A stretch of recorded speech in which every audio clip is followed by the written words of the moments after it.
और जहां एक तरफ मध्य प्रदेश में 29 सीटें जीतने के बाद बीजेपी की चर्चा हो रही है, तो वहीं दूसरी तरफ उससे ज्यादा चर्चा अयोध्या की हो रही है, जहां बीजेपी को हार का सामना करना पड़ा।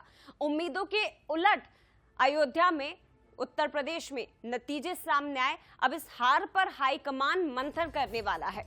सरकार बनाने के बाद बीजेपी बड़े फैसले ले सकती है, खासतौर पर अयोध्या को लेकर।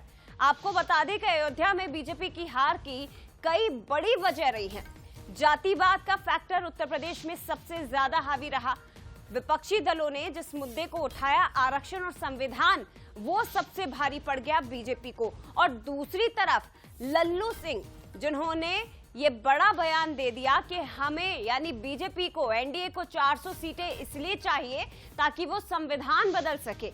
ये बयान बीजेपी को अयोध्या में, उत्तर प्रदेश में ले डूबा और ये बयान भारी पड़ गया। बीजेपी उम्मीदवार लल्लू सिंह को 54,000 वोटों से हार का सामना करना पड़ा।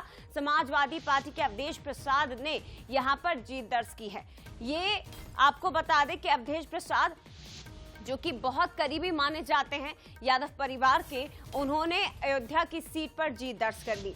तो क्यों हारी बीजेपी, जल्दी से ये भी आपको बता देते कि अयोध्या जैसी सीट, जहां राम मंदिर का निर्माण हुआ और जहां माना जा रहा था कि राम नाम की लहर चलेगी, अधिकारियों की तानाशाही, सांसद की उदासीनता, असली नाराजगी दरअसल सांसद लल्लू सिंह से थी, क्योंकि वो एंटी इनकम्बेंसी उनके लिए यहां पर थी।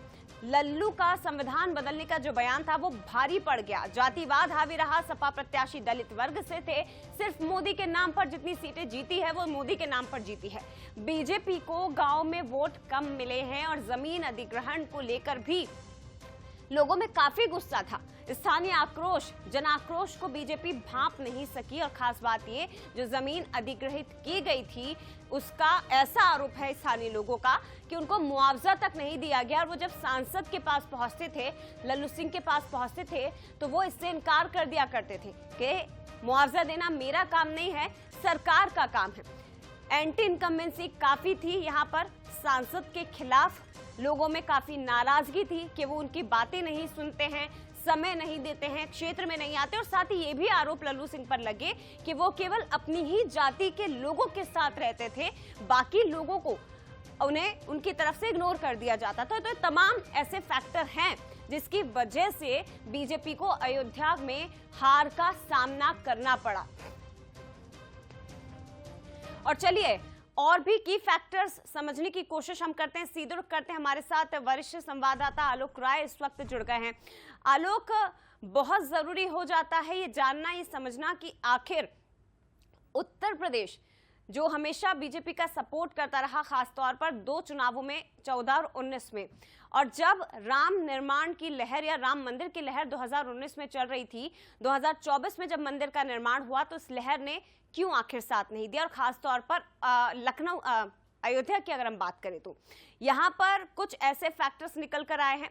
इस सांसद के खिलाफ एंटी इनकम्बेंसी, लोगों की नाराजगी, इसके साथ ही ये भी कहा जा रहा है कि जातिवाद यहाँ पर बहुत हावी था। लेकिन आप क्योंकि क्षेत्र में पहुंचे हैं, आपने क्या समझने की कोशिश की, क्या वजह रही जिसके चलते अयोध्या जैसी सीट तक बीजेपी को गंवानी पड़ गई? देखिए जया, बिल्कुल, वैसे तो बीजेपी बहुत सारी सीटें हारी हैं उत्तर प्रदेश में, बीजेपी के कई दिग्गज मंत्री हारे हैं, लेकिन अयोध्या की चर्चा इसलिए जरूरी है कि राम मंदिर निर्माण आंदोलन से बीजेपी का जुड़ाव रहा है। राम मंदिर निर्माण बीजेपी के केंद्र में रहा है, बीजेपी की राजनीति की धुरी रहा है। फैजाबाद लोकसभा, जिसमें अयोध्या आता है, वो सीट हारना बीजेपी के लिए बहुत बड़ा बीजेपी पर सवाल है। और इसीलिए विपक्ष को एक बड़ा मौका मिला है बीजेपी पर हमला करने का और ये कहने का कि राम मंदिर मुद्दा चुनाव में नहीं चला। अब हम बात करेंगे बीजेपी अयोध्या क्यों हारी। हम अयोध्या गए थे, हमने अयोध्या में कई बार कवरेज की, हम चुनाव में भी गए थे, उसके पहले भी गए थे। जब अयोध्या में, चाहे वो दीपोत्सव हो, चाहे वो अयोध्या में मंदिर निर्माण के लिए भूमि पूजन हो, चाहे वो मंदिर का उद्घाटन रहा हो, हम अयोध्या गए, हमने स्थानीय लोगों से बात की और जो पीड़ा उनकी थी उसी को बीजेपी भांप नहीं पाई। वहां के स्थानीय जनप्रतिनिधि नहीं भांप पाए, मंदिर निर्माण समिति के पदाधिकारी नहीं भांप पाए और वहां का प्रशासन भांप पाया, नहीं भांप पाया या जानबूझकर अनदेखा करता रहा, भी बड़ा सवाल है। और इसीलिए लोग भरे हुए थे अंदर से और उनको चुनाव में मतदान के दौरान एक मौका मिला, फिर उन्होंने जो है बीजेपी के सांसद के जो प्रत्याशी था उसके खिलाफ मतदान किया, उसको हरा दिया। स्थानीय लोगों का कहना था कि वो बहुत ज्यादा परेशान है, वो अयोध्या के रहने वाले हैं, यहीं के हैं, लेकिन उनको लगता है कि वो बाहर के हैं, जरूरत से ज्यादा रोक टोक, जरूरत से ज्यादा वीवीआईपी मूवमेंट के बहाने उनको रोक टोक किया जाता था। उनके घर कोई रिश्तेदार आता था तो उसके लिए भी उन्हें अनुमति लेनी पड़ती है, बताना पड़ता है कि हमारे यहाँ ये आए हैं। इसके अलावा कभी कोई रास्ता बंद, कभी कोई रास्ता बंद। और सबसे बड़ा आरोप वहां के लोगों का था, ये भी कहना था कि विकास जब होता है तो विस्थापन होता है, लेकिन दोनों में सामंजस्य होना चाहिए। लेकिन अयोध्या में अधिकारियों ने मनमानी की, लोगों की जमीनें ली गई, लोगों के दुकान तोड़े गए, लोगों के मकान तोड़े गए, लेकिन उनको जो है नाम मात्र का मुआवजा दिया गया। और वही लोग जब अयोध्या विकास प्राधिकरण या सरकारी योजनाओं से दुकान लेने गए या कॉम्प्लेक्स लेने गए तो उनसे 20-30 लाख रुपए जो है उसका मूल्य था, उनसे कई लाख गुना जो है उनसे पैसे लिए गए। यही वजह रही आलोक, ये बड़ी वजह रही जिसके कारण अयोध्या पर भी बीजेपी को हार का सामना करना पड़ा। ये बात बिल्कुल सही है कि यूपी की कई सीटें गंवाने की चर्चा तो हो रही है, लेकिन क्योंकि 90 के दशक से राम मंदिर का जो मुद्दा था वो शुरुआत से ही चर्चाओं में था, बीजेपी इसे लेकर लगातार आगे बढ़ रही थी और इस बार बहुत उम्मीदें थी बीजेपी को कि यहां से एक बड़ी जीत बीजेपी दर्ज करेगी, लेकिन ऐसा हुआ नहीं। तो ऐसे में बहुत जरूरी हो जाता है इसका विश्लेषण करना कि आखिर क्यों इतनी बड़ी सीट जहां फैजाबाद पर अयोध्या में बीजेपी को हार का सामना करना पड़ा। फिलहाल आपका शुक्रिया आलोक। हमारे साथ शरद जी भी इस वक्त जुड़ गए हैं, न्यूज़र शरद द्विवेदी जी। शरद जी, आप क्या देखते हैं, क्योंकि बहुत से ऐसे पॉइंट्स हम इस वक्त दर्शकों के सामने रख रहे हैं जिनके जहन में ये उमड़ घुमड़ रहा होगा कि आखिर क्या हुआ। राम मंदिर निर्माण जब हो रहा था तो ये केवल देश में चर्चा का विषय नहीं था, बल्कि विदेशों में भी इसकी गूंज सुनाई दे रही थी। बहुत उम्मीद थी बीजेपी को कि यहाँ पर मोदी के नाम पर या फिर राम नाम पर बीजेपी जीत दर्ज करेगी, लेकिन ऐसा हो नहीं सका। आपने क्या विश्लेषण किया, क्या कुछ आपको नजर आता है जातिवाद के अलावा और एंटी इनकम्बेंसी के अलावा जिसके चलते बीजेपी हारी है यहाँ? देखिए, उत्तर प्रदेश को समझना होगा आपको पहले तो कि उत्तर प्रदेश किसी एक पार्टी का मध्य प्रदेश की तरह या दो पार्टियों की दलीय व्यवस्था का केंद्र कभी नहीं रहा है।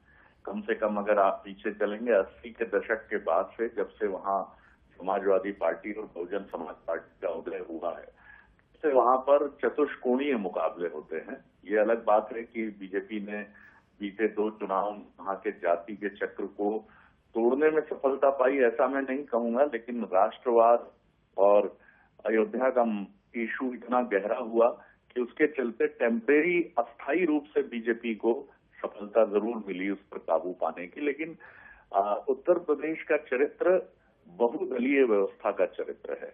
वहां पर आपको समाजवादी पार्टी का समर्थक भी मिलेगा, बीएसपी का समर्थक भी मिलेगा और बीजेपी और कांग्रेस का भी समर्थक मिलेगा। कांग्रेस का और बीएसपी का बहुत कम हो रहा है, लेकिन फिर भी वो चुनाव पर असर डालता है। दूसरा, जाति वहां एक बहुत बड़ा विषय होती है और इसी के साथ सबसे बड़ा मुद्दा रहा कि अयोध्या में जन भावनाओं की कहीं अनजाने में या ये अधिकारियों की गलती है कि उन्होंने उस पल्स को सरकार तक नहीं पहुंचने दिया और उन्होंने ये बताया कि सब ठीक ठाक है साहब, कोई समस्या नहीं है। और वो सिर्फ वीआईपी जो नेतागण हैं उनको प्रसन्न करने में जुटे रहे कि एक निर्धारित टास्क हमको पूरा करना है, 22 जनवरी के पहले अयोध्या को चमकाना है।